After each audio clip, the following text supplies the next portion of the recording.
آج مقصود تھا غزوہ احد کا تذکرہ، جس میں کہ حضرت سید الشہداء امیر حمزہ رضی اللہ تعالیٰ عنہ نے کئی کافروں کو مارنے کے بعد شہادت کا شرف پایا۔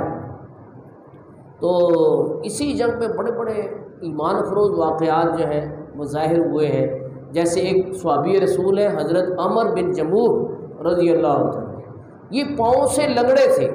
تو جب رسول اللہ کا حکم ہوا کہ چلو میدان احد کی طرف، تو انہوں نے بھی اپنے گھر والوں سے کہا کہ میں بھی جانا چاہتا ہوں۔ انہوں نے کہا جی آپ تو لنگڑے ہیں اور لنگڑے پر جہاد فرض نہیں ہے، عذر ہے آپ کے پاس تو آپ رہیں۔ ہوگا عذر کی بات نہیں، میں بھی جنت میں جانا چاہتا ہوں اور میں بھی شہادت پانا چاہتا ہوں۔ یہ دیکھو امت کے بوڑھوں میں ایسا جذبہ جب تھا تو امت نے ترقی کی۔ اس لیے علامہ اقبال کہتے ہیں شہادت ہے مطلوب و مقصود مومن، نہ مال غنیمت نہ کشور کشائی، کہ شہادت مومن کا مطلوب و مقصود ہے۔ تو یہ باوجود یہ کہ لنگڑے تھے اور کہا گیا کہ جناب آپ تو معذور ہیں اور معذور پر جہاد فرض نہیں ہے، تو اس لیے آپ رہے، اور جہاد فرض نہیں لیکن میں بھی شہید ہونا چاہتا ہوں اور جہاد کی سعادت پانا چاہتا ہوں۔ اور گھر والوں کی ان باتوں سے ناراض ہو اور گھر سے باہر جب نکلے تو یہ عزم کیا کہ واپس میں نے نہیں آنا۔ تو میدان احد میں آپ نے جام شہادت نوش کیا، تو ان کے گھر والوں کی یہ تمنا ہوئی اور رسول اللہ صلی اللہ علیہ وسلم سے اجازت لے لی کہ ہماری خواہش ہے کہ انہیں میدان احد کی بجائے اپنے مدینہ منورہ کے قبرستان جنت البقیع میں دفن کریں۔ سرکار نے اجازت دے دی، ٹھیک ہے۔ مقصد ان کا یہ تھا کہ ذرا بسہولت حاضری ہو جائے، تو یہ کوئی بری بات نہیں ہے، بلکہ اس نیت سے اپنے والدین کو قریب دفن کرنا کہ حاضری ہوتی رہے تو بڑی اچھی بات ہے۔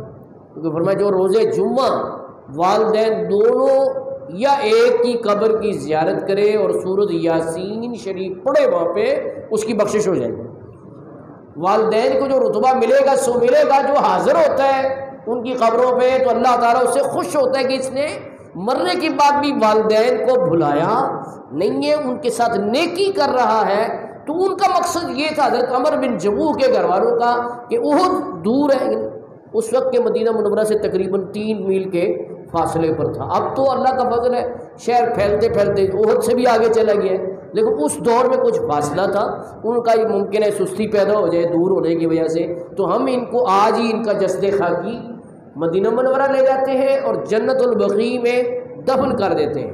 تو اب انہوں نے اونٹ پر جب ان کی لاش کو لادا نا تو اونٹ کو چلاتے ہیں تو وہ چلتا ہی نہیں، واپس میدان احد کی طرف چلاتے ہیں تو چلتا ہے۔ بھی اگر اونٹ میں کوئی عذر ہے تو وہ تو دونوں طرف نہ چلے، لیکن میدان احد کی طرف چلاتے ہیں تو چلتا ہے، لیکن مدینہ منورہ کی طرف چلاتے ہیں تو اونٹ ہی نہیں چلتا۔ تو بارگاہ رسالت میں عرض کی گئی یا رسول اللہ یہ عجیب ماجرا ہے کہ احد کی طرف چلائیں تو اونٹ چلتا ہے لیکن مدینے کی طرف چلائیں تو اونٹ نہیں چلتا۔ فرمایا پتہ کرو گھر سے نکلتے ہوئے انہوں نے دعا کیا کی تھی۔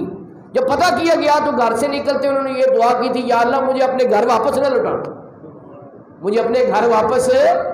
یہ جذبہ جہاد، سچی تڑپ شہادت کی، اللہ اکبر، کہ ان کی دعا قبول ہو گئی ہے، انہوں نے واپس آنا ہی نہیں اپنے شہر میں، تو ان کو ادھر ہی دفن کیا جائے۔ تو میدان احد ہی میں حضرت عمر بن جموح رضی اللہ تعالیٰ عنہ کو دفن کیا گیا۔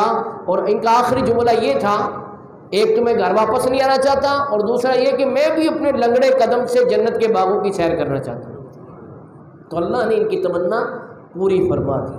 اللہ اکبر۔